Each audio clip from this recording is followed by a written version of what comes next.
வருமான வரி ஏய்ப்பு தொடர்பாக பிரபல ஹோட்டல்களான Saravana Bhavan, Anjappar, Grand Sweets, Hot Bread ஆகியவற்றின் சென்னை தலைமை அலுவலகங்களில் வருமான வரித்துறை அதிகாரிகள் சோதனை நடத்தி வருகின்றனர். இதில் வெளிநாட்டு கிளைகளின் வருவாயை மறைத்திருப்பது கண்டுபிடிக்கப்பட்டது.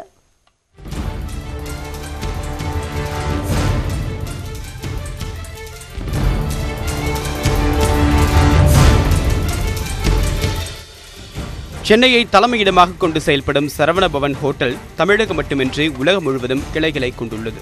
இதேபோல அஞ்சப்பர் என்கிற பெயரில் அசைவ ஹோட்டல்களும் தமிழகம் முழுவதும் இயங்கி வருகின்றன. இந்த இரு நிறுவனங்களும் கடந்த 4 ஆண்டுகளாக வருமான வரி ஏய்ப்பு செய்துள்ளதாக புகார் எழுந்தது.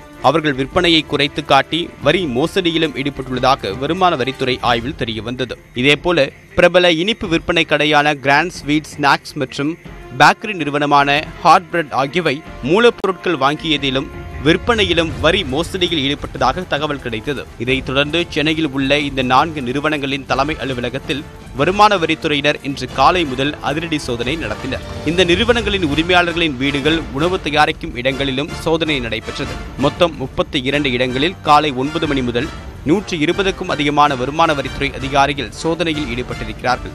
சோதனையில் ஏராளமான ஆவணங்கள் சிக்கியிருப்பதாக கூறும் வருமான வரித்துறையினர் அவற்றை ஆய்வு செய்து வருகின்றனர். தலைமை இடங்களில் மட்டுமே சோதனை நடைபெறும் நிலையில் உணவகங்களின் கிளைகள் அனைத்தும் வழக்கம் போல இயங்கி வருகின்றன.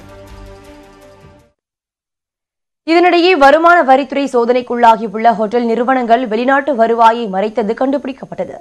சரவண பவன் நிறுவனத்திற்கு வெளிநாடுகளில் 55 கிளைகளும் இந்தியாவில் 39 கிளைகளும் இருக்கின்றன. அதேபோல் அஞ்சப்பர் நிறுவனத்திற்கு வெளிநாடுகளில் 30 கிளைகளும் இந்தியாவில் 40 என மொத்தம் 70 கிளைகள் செயல்பட்டு வருகின்றன. இந்த கிளைகளின் வருவாய்க்கு ஏற்றவாறு முறையாக வரி செலுத்தவில்லை என வருமான வரித்துறை கூறியுள்ளது. இதேபோல் கிராண்ட் ஸ்வீட்ஸ், ஹாட் பிரெட் நிறுவனங்கள் தின்பண்டங்களை பெருமளவு ஏற்றுமதி செய்வதிலும் இந்த நிறுவனங்களும் வரி ஏய்ப்பு செய்துள்ளது தெரியவந்ததால் அந்த நிறுவனத்திடமும் இருந்து வருமான வரித்துறை தீவிர விசாரணை மேற்கொண்டு வருகிறது.